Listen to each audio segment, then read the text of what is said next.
Heart disease is the second leading cause of death in Canada. But did you know that if you live in southern Alberta, your risk of dying from heart disease is even higher? Going to talk about that and more with today's guest who joins us from right here in Lethbridge. Dr. Sayeh Zielke is a cardiologist and author.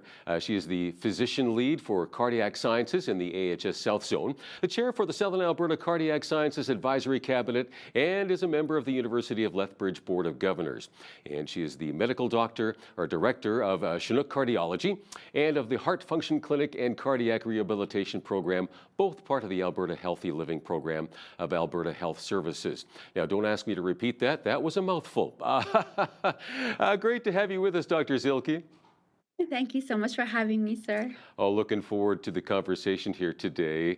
Now, I understand that residents of Southern Alberta are roughly 30% more likely to die from cardiac-related disease. Now, is this at least in part because we don't have a cardiac catheterization laboratory here? It's an excellent question. It's likely multifactorial. Yeah. I mentioned, and to be exact, the relative risk of death is 26.6% higher from cardiovascular disease here in southern Alberta compared to the rest of the province, and that's just not okay. And we have never studied the reasons, but we have some thoughts and hypotheses as to why that may be.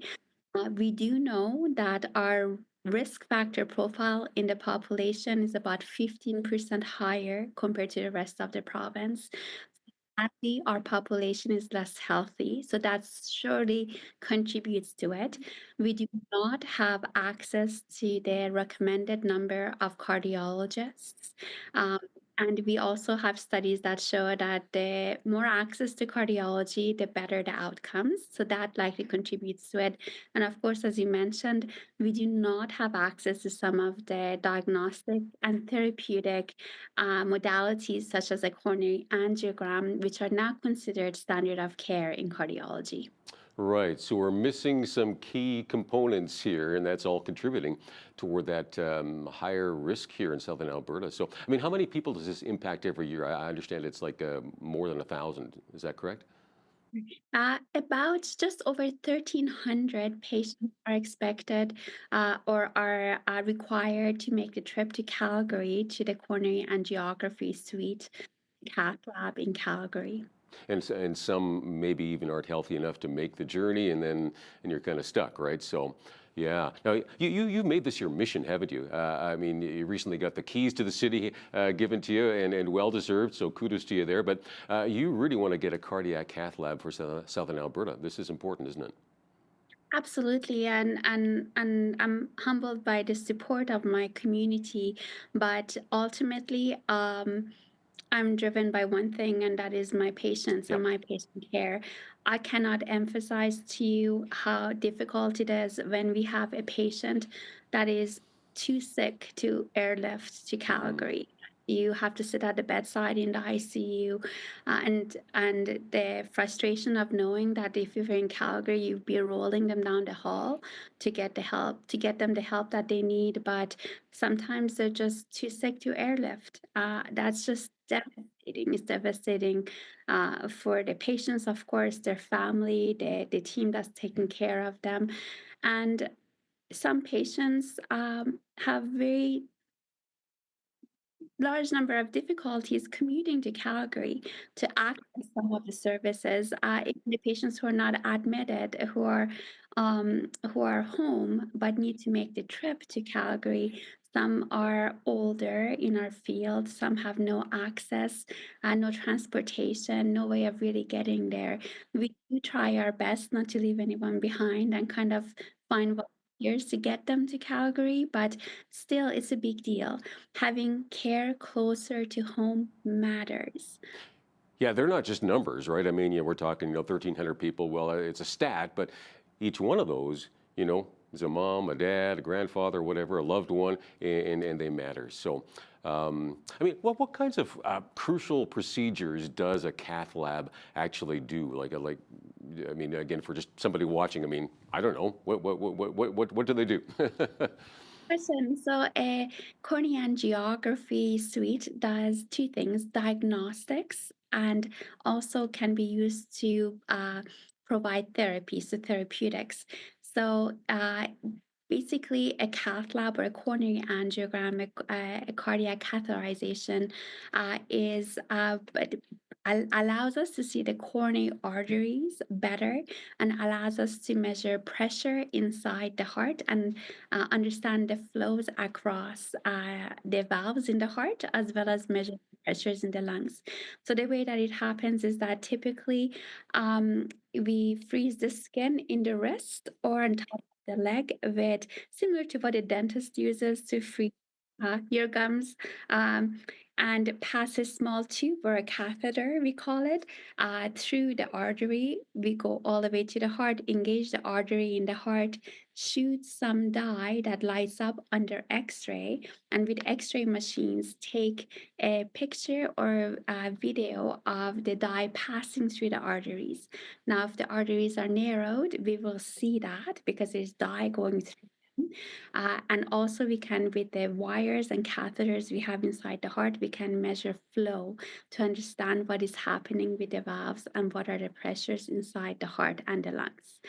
If there are narrowings in the arteries of the heart, then we can open those arteries with a stent and with a balloon. So dilate the artery and put a stent as a scaffolding to keep that artery open.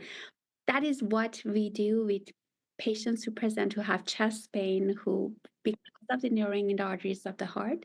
But very importantly, that's what we do on urgent basis when patients present Right. with a heart So attack. this again really, by the sounds of it, is a life-saving thing. I mean, this shows you what's going on, and now you're informed as to what do we need to do. And without that, you're kind of shooting in the dark, right? And you're maybe guessing, you know. And yeah. Yeah, and standard of care, that's how we practice cardiology. So Yeah, okay. Well, the good news is, I guess, that the Alberta government has recently finished the planning part of, going ahead with the next stage of getting Lethbridge a cardiac cath lab. So what is that next step then that we need to take?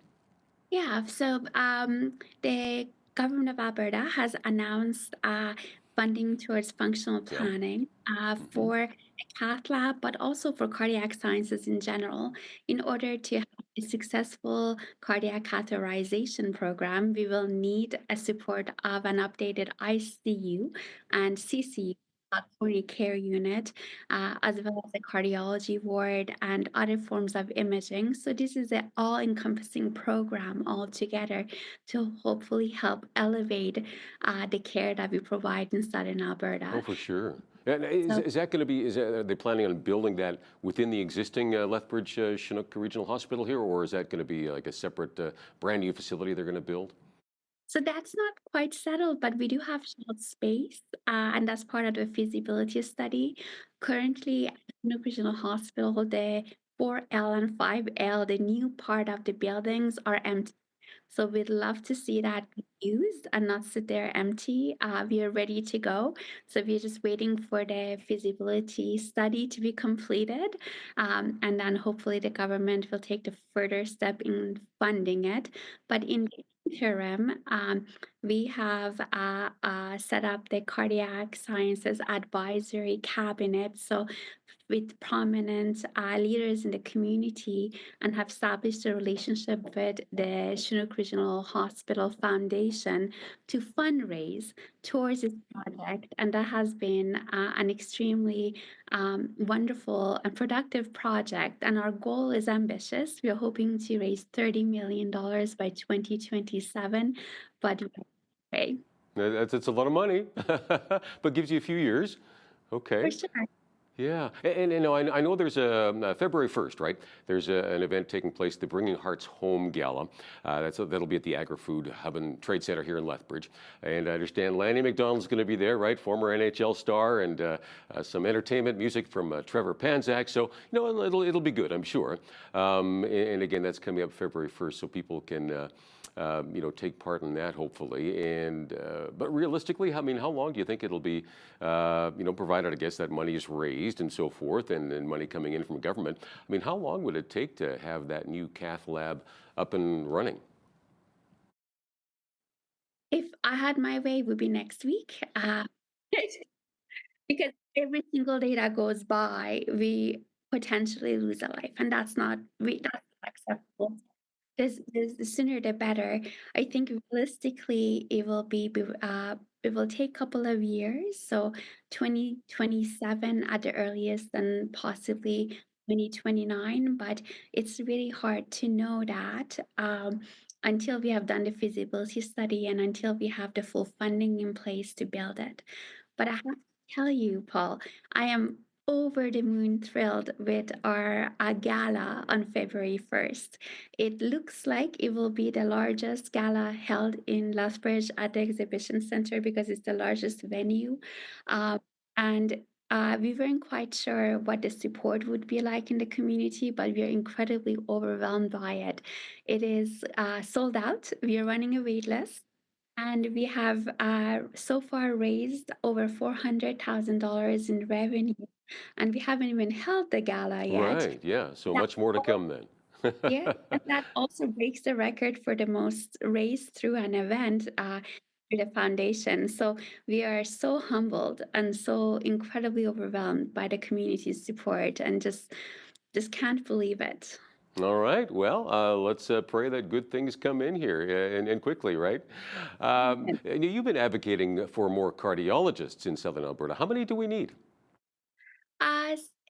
So we need quite a few. So when I first came here in 2013, I was the first cardiologist Yeah, just like in one on your own. That's crazy. on my own with an amazing team who's with me, still with me. But Mm-hmm. um, but now we are six cardiologists across the zone, Okay. which is fantastic. The Canadian Medical Association has put a recommendation out that we should have about 4.1 cardiologists per 100,000 Mm-hmm. population. Our catchment area is above 300,000. Okay. So we think at least 12 would be a good place And to you've got start. six now? Uh, We have six. Okay. And in the US, just for your information, Yeah. there's about 38.6 cardiologists for every 100,000. So that's quite a bit high. Wow. And That's as I'm, that's that's insanely higher. That's it like is, and wow, that just boggles my three mind. full So you're saying our standard of care should be about, you're saying, was it 12 per 300,000? And so in the States, that would be, wow. I mean, how many times higher? Wow. yeah, 4.1 would be the Canadian recommendation. And as I mentioned to you Okay. earlier, Paul, there is a correlation between the number of Yeah. cardiologists and outcomes and access to care. So, Okay. but the good news is that we are very aggressively recruiting, and there are at least two, if not three, cardiologists that are planning to start practice before the end of the year. So we're very thrilled with that. Okay. Yeah. Oh, wow. We've got a ways to go, though, for sure. Um, yeah. Any thoughts you have on preventative measures for heart health? I mean that's half the battle, I guess, right? If we had less cases to deal with that way because there was something there to prevent the heart disease from happening, that would be a huge help. Any thoughts on that? Yeah, 100%. I think prevention is fundamental and foundational to the care. As I mentioned to you, we have a population that has higher risk factor profile, more diabetes, more rate of smoking, higher blood pressures, and it's very important that we address that.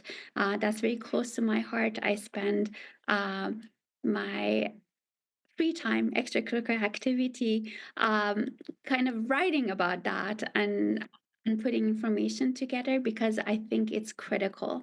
Nothing can take the place of prevention. Of course, intervention and treatment is life saving, but like you already mentioned, Paul, we need to take it a step back and start where the problem begins, which is prevention. Yeah, a lot of that again dealing with our diet and with exercise and so forth, and just healthy living, right? I know you've written a book on that as well. So, well, we are running out of time, but I want to say a big thank you to you and your team working with you for all the efforts you put in to save lives here in Southern Alberta. Thanks. Thank you so much, Paul, for covering this. Oh, you bet. Dr. Sayeh Zielke, she's the medical director of Chinook Cardiology in Lethbridge.